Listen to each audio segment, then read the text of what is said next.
Students, good morning. बेटा आप सभी का एक बार फिर से स्वागत है आपके अपने YouTube channel S Kaushalya education में। और बेटा आज हम पढ़ रहे हैं हमारी 5वीं क्लास की हिंदी का 7वां लेसन, गांधी जी महान कैसे बने। गांधी जी कौन है बेटा? हमारे राष्ट्रपिता महात्मा गांधी, उनको हम गांधी जी के नाम से भी जानते हैं ना। क्या तुम एक ऐसे गांधी जी की कल्पना कर सकते हो जिन्होंने कुर्ता पाजामा पहन रखा हो? ऐसे देखिए पहन के खड़े कर रखे हैं, जिनके पाँव में चप्पल और सिर पर खूब सारे बाल हों, सिर पर गांधी टोपी हो और बच्चों के स्कूल बैग की तरह गले में झोला टांग रखा हो। हाँ, गांधी जी की जैसे फोटो में दिखते हैं वैसे हमेशा से नहीं थे। वे धीरे धीरे गांधी बने कैसे? पहले वो पूरे कपड़े भी पहनते थे, टोपी भी पहनते थे और जूते भी पहनते थे। अब ये बाद में उन्होंने एक धोती पहनना शुरू किया, तो अब आगे बताएगा कि उसने कैसे पहननी शुरू की। बचपन में गांधी जी को अंधेरे से डर लगता था। बचपन में किससे डर लगता था? अंधेरे से। लेकिन वे बड़े होकर इतने निडर हो गए कि अंग्रेज हुकूमत भी उससे डरने लगी। हुकूमत मतलब अंग्रेजी शासन। जब उन्हें काठियावाड़ हाई स्कूल में पहली कक्षा में भर्ती कराया गया तब उनकी उम्र थी 11 साल। 11 साल की उम्र में पढ़ने बैठे थे। उन्हें जो विषय पढ़ाए जाते थे वे थे भूगोल, इतिहास, गणित और अंग्रेजी। ये उनके विषय थे जो पढ़ाए जाते थे उस समय। जब गांधी जी इंग्लैंड पढ़ने गए तो उनके लिए खूब सारे कपड़े सिलवाए गए। दक्षिण अफ्रीका में कुर्ता धोती पहनने लगे। पहले सूट पहने, कोट पैंट वगैरह, और बाद में फिर धोती कुर्ता पहनने लगे। और भारत आए तो एक बार मदुरई गए भाषण देने। एक बार भाषण देने गए थे मदुरई, तो वहाँ एक औरत को देखा जो तालाब में अपनी धोती धो रही थी। लेकिन कैसे? आधी पहनती थी और बाकी आधी धोती थी। फिर धुली हुई को पहन लेती थी और शेष को धोती थी। तो उसके पास पहनने के लिए एक ही धोती थी, अब उसको धोए कैसे? तो आधा हिस्सा धोती, फिर जो सूख गया उसको बांध लेती और फिर बचे हुए को फिर धो। इस तरह से वो अपनी धोती को धो रही थी। उसकी हालत देखकर गांधी जी के भीतर तक गांधी जी हिल गए और बस उसी समय उन्होंने फैसला कर लिया कि अब सिर्फ एक धोती ही पहनूंगा और ज़्यादा कुर्ते वगैरह मैं नहीं पहनूंगा, कि इतने गरीब लोग हैं मेरे देश में तो मैं इतने ज़्यादा क्यों पहनूं। बाद में गोलमेज सम्मेलन के लिए लंदन गए। वहाँ तो खूब सर्दी पड़ती थी, तो वहाँ के बच्चे पूछते थे, बाबा तुम्हारी पतलून कहाँ गई? गांधी जी उन्हें कोई जवाब नहीं देते थे। कोई जवाब नहीं दिया, बस हंस कर रह जाते थे। बच्चों को क्या बताए कि मैंने किस लिए छोड़ दी है, वैसे ही हंस देते बस। लेकिन जब रानी से मिलने गए तो रानी के दरबार में ऐसा जाना तो अदब कायदे के खिलाफ था, यानी कि शोभा नहीं देता था ये ऐसे। तो किसी ने पूछा कि इतने कम कपड़ों में दरबार में कैसे जाओगे? तो क्या बोले गांधी जी?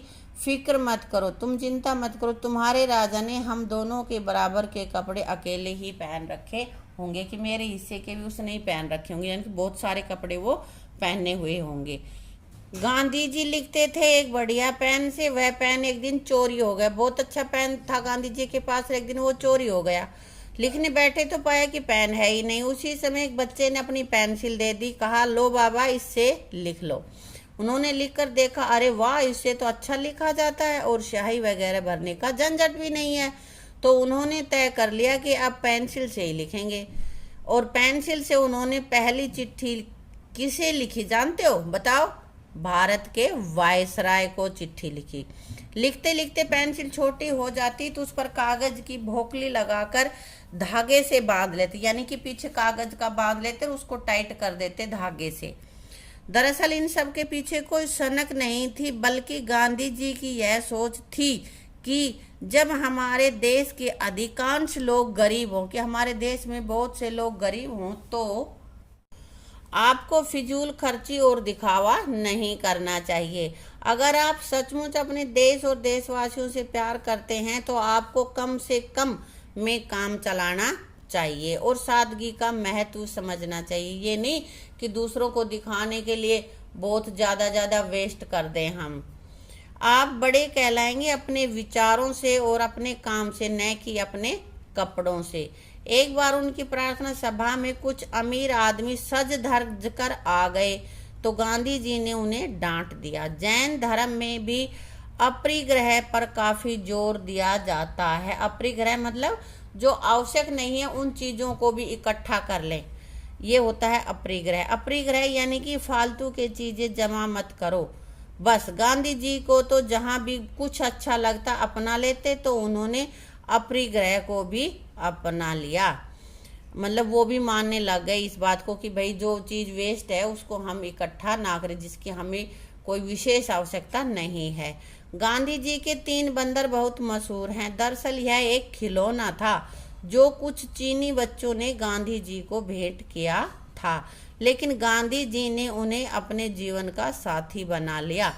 जब धोती पहननी शुरू कर दी तो जेब घड़ी कहाँ रखे, तो उसे कमर में लटकाना शुरू कर दिया। इस तरह गांधी जी धीरे धीरे वैसे गांधी जी बन गए जैसे आजकल हम उनके चित्रों में देखते हैं।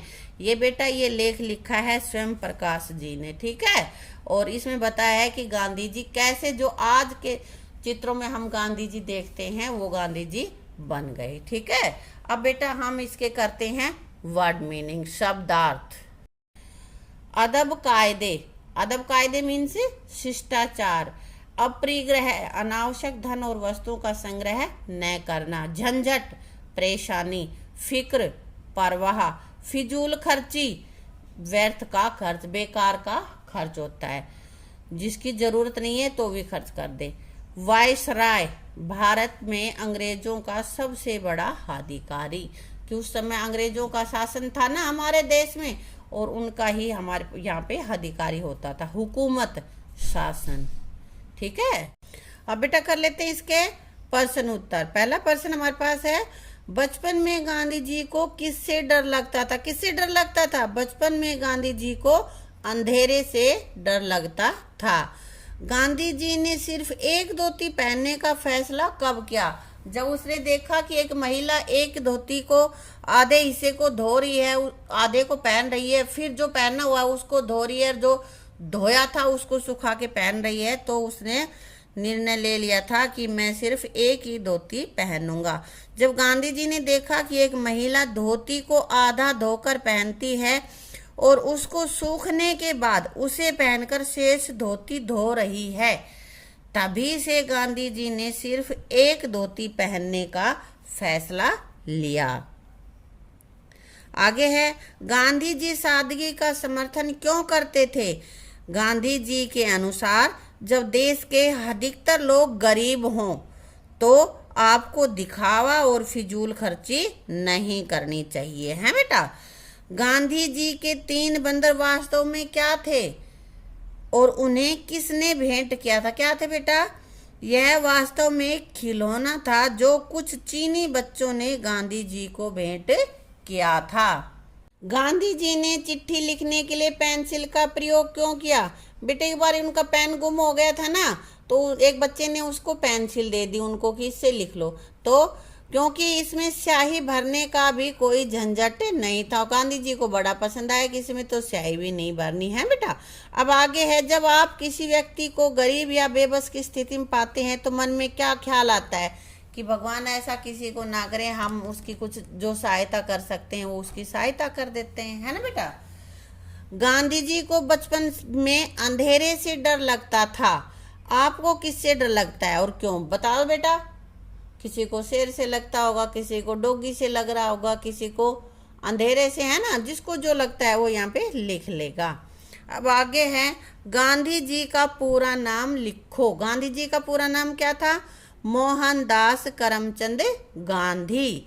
गांधी जी के माता पिता का नाम? तो गांधी जी की माता का नाम पुतलीबाई और पिता का नाम करमचंद था।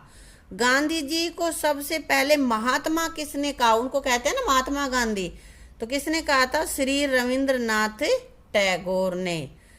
गांधी जी को राष्ट्रपिता की उपाधि किसने दी? कहते हैं हमारा राष्ट्रपिता कौन? महात्मा गांधी। तो उनको राष्ट्रपिता की उपाधि किसने दी थी बेटा? नेताजी सुभाष चंद्र बोस ने। अभी कह रहा है सत्याग्रह क्या है? गांधी जी ने बहुत सत्याग्रह किए थे ना, तो क्या है ये? कह रहा है कि भूख हड़ताल करके शांतिपूर्वक ढंग से अपनी बात मनवाना ही सत्याग्रह है, लड़ाई झगड़ा नहीं करना है। गांधी जी के 3 बंदर क्या सिखाते हैं? पहला बंदर क्या कहता है? बुरा मत बोलो, एक ने मुंह पे हाथ रख रखे है ना। दूसरा, बुरा मत कहो मुंह पे, एक ने आंख पे, जिसने आंख पे कर रखा है वो कहता है बुरा मत देखो, जिसने मुंह पे रख रखा है वो कहता है बुरा मत कहो, और एक ने कान ढक रखे हैं तो वो कहता है बुरा मत देखो। अब यहाँ पे कुछ नारे दे रखे हैं बेटा, और उन नारों से हमें वे किसने नारे दिए हैं उससे मिलाना है। जैसे अंग्रेजों भारत छोड़ो, ये किसने दिया था ये नारा? महात्मा गांधी ने। ये हमने मिला दिया यहाँ पे।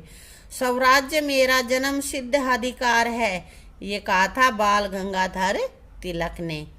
जय जवान जय किसान, लाल बहादुर शास्त्री ने।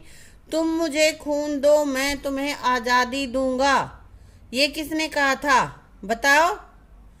ये कहा था बेटा सुभाष चंद्र बोस ने।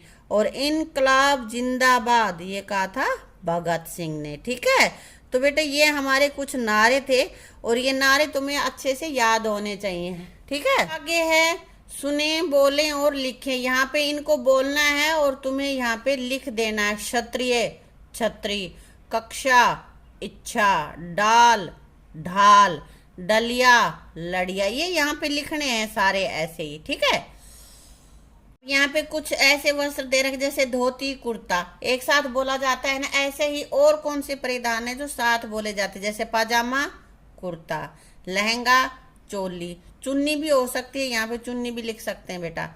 साड़ी के साथ किसका जोड़ा है? ब्लाउज, पैंट कोट या पैंट शर्ट भी कहते हैं, ghagra choli, skirt top, coat pant, salwar kameez, ये साथ साथ ही आते हैं ना, इनका ही जोड़ा है, साथ साथ ही बोले जाते हैं, है ना। अब आगे कुछ अशुद्ध शब्द दे रखे, कुछ शुद्ध दे रखे, उनमें से शुद्ध देखकर तुम्हें यहाँ लिखने हैं। अब बेटा मैंने लिख दिए हैं यहाँ पे, तुम इनको देख लेना। जो शुद्ध हैं वो मैंने इधर लिखे हैं, तुम पहले अपने आप से लिख के देखना, फिर मैंने जो लिखे हैं उनसे मिला लेना कि तुम्हारे सही है या नहीं है। कुछ हमारे यहाँ पे ऐसे शब्द होते हैं जो सुनने में तो एक जैसे दिखते हैं लेकिन उनके अर्थ अलग होते हैं। जैसे वास मतलब निवास करना, बास गंध। तो अब ऐसे आगे है वात, वात मीन्स हवा, और बात, बात मीन्स कुछ भी बोलना। कुल मतलब वंश, किसका कैसा कुल है ना। और कूल किनारा, कुल मीन्स सारा भी होता है बेटा, संपूर्ण जो होता है। दिन मतलब दिवस, और दीन मतलब गरीब, बड़ी की मात्रा से ही फर्क हो गया इसमें। और का मतलब की तरफ, और ये है और, डबल ओ मतलब औ की जो 2 मात्राएं वाला होता है ना, वो वाला औ है, औ रे और। तथा मूल्य कीमत, और मूल मतलब जड़। काला एक रंग है काला तो, और दूसरा काल मतलब समय, और वैसे भी बोलते हैं भूतकाल, वर्तमान काल, भविष्यत काल, तो समय ही होता है वो, इसलिए काल मीन्स समय।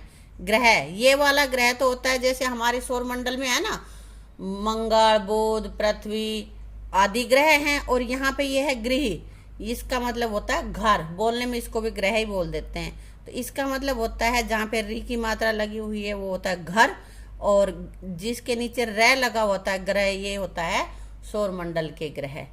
सुत पुत्र, और सूत धागा, सूत काटने की बात होती है ना, सूत काट के बनाया जाता, कच्चा जो धागा होता है उसको हम सूत कहते हैं। ठीक है, अब आगे कुछ विशेषण और कुछ विशेष्य। तो पहले ये देखें विशेष्य होता क्या है। जैसे अच्छा आदमी, तो इसमें आदमी की विशेषता बताई गई है, कैसी? अच्छा, इसलिए यह विशेष्य है। ऐसे ही कुछ और शब्द और उनकी विशेषता बताने वाले विशेषण नीचे दे रखे। तो शब्द इसमें आदमी था, आदमी की विशेषता बताइए, कैसा आदमी? अच्छा, ये इसका विशेष्य हो गया, और ये अच्छा हो गया विशेषण। तो अब देखते हैं हम। काली इधर वाले विशेषण हैं, इधर वाले विशेष्य हैं, ये हम यहाँ पे मिलाएंगे। देखते हैं। काली घने ऊंचे समतल सफेद लहलाती 2 किलोग्राम लंबी बहुत मोटी, और इधर है दूध खेत घटाएं पर्वत लड़की गर्मी जंगल आदमी फसलें घी। तो मिलाते हैं पहले। काली, काली दूध होता है क्या? काली खेत भी नहीं, काली घटाएं। हाँ ये सही है, तो काली घटाएं। घने, घने तो लड़की भी नहीं होती, जंगल होते हैं घने जंगल, हमने जंगल से मिला दिया। समतल, समतल तो या तो भूमि होगी या खेत होंगे, तो यहाँ पे खेत है, भूमि तो है ही नहीं, खेत पे मिला दिया। सफेद, दूध कैसा होता है? सफेद होता है। लहलाती, गर्मी, किससे मिलाओगे लहलाती को? लहलाती तो फसलें होती बेटा, यहाँ पे हमने फसलों से मिला दिया, ठीक है। लहलाती, लहलाती क्या लहलाती हैं? फसलें लहलाती हैं बेटा। 2 किलोग्राम घी, घी को ही तोलेंगे ना, आदमी तुलते ना, फसल, जंगल, गर्मी, दूध, दूध लीटर में तुलता है, किलोग्राम में नहीं तुलता। लंबी, लड़की। बहुत, गर्मी। मोटा, आदमी। तो ये हमने इधर विशेषण थे, इधर विशेष से ये हमने मिला दिए। तो बेटा इसके साथ ही हमारा चैप्टर कंप्लीट हो जाता है। आप इस पूरे चैप्टर को क्वेश्चन आंसर भी और भाई इसके जो भी भाषा की बात है, व्याकरण है, वो सारा कुछ अच्छे से लर्न कर लेना, अपनी नोटबुक में लिख लेना, ठीक है। Thank you.